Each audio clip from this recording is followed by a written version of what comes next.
వామ్మో బంగారం కొనుడే బంగారం అయ్యిందబ్బా. బంగారం పేరు ఇనబడితేనే బుగులు పుడుతుంది. మరి చిన్న ముచ్చట్న సొక్కమైన బంగారం తులం కొనాలంటే 1,13,000కు మీదనే ఉండే.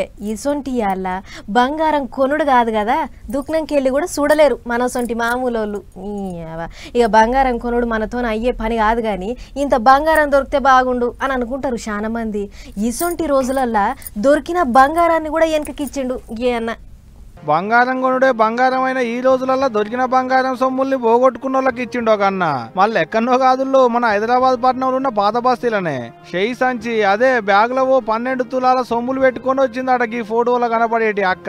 మరి కూసున్న కాడ మర్చిపోయిందో ఏం పాడైందో గాని సొమ్ములున్న బ్యాగు పోగొట్టుకుంది. సీన్ కట్ చేస్తే గా సొమ్ములున్న సంచి అక్కనే తిరిగేటోళ్ళ కంట్లో పడ్డది. ఎవరిదో తెలియదు, ఎందుకు అక్కడ మర్చిపోయిందో తెలియదు. తీరా బ్యాగు తీసి చూస్తే కండ్లు మూతలు పడే ముచ్చట. ఏందనుకుంటుర్రు, ఏం తక్కువ 12 తులాల బంగారం ఉందండ్లా. గంతిల్వగల్ల సొమ్ములంట్లా పెట్టి అడ్డట మర్చిపోయాలని వీడియోలు తీసి సోషల్ మీడియాలో పెట్టిరు గీ తీరుగా. అంతేకాదు సీదా పోలీసు వాళ్ళతానికి పోయి అప్పచెప్పిరు కూడా.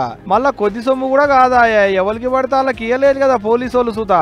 వాళ్ళ తరీకలాలు అన్ని తీర్ల చెకింగ్లు చేసుకున్నాక ఇగో గీ అక్కోళ్ళదేనని వాళ్ళ సొమ్ములు వాళ్ళకి ఇచ్చిరు అన్నట్టు. ఇవాళ రేపు తులం బంగారం 1,13,000కు మీదనే పలుకుతుండే.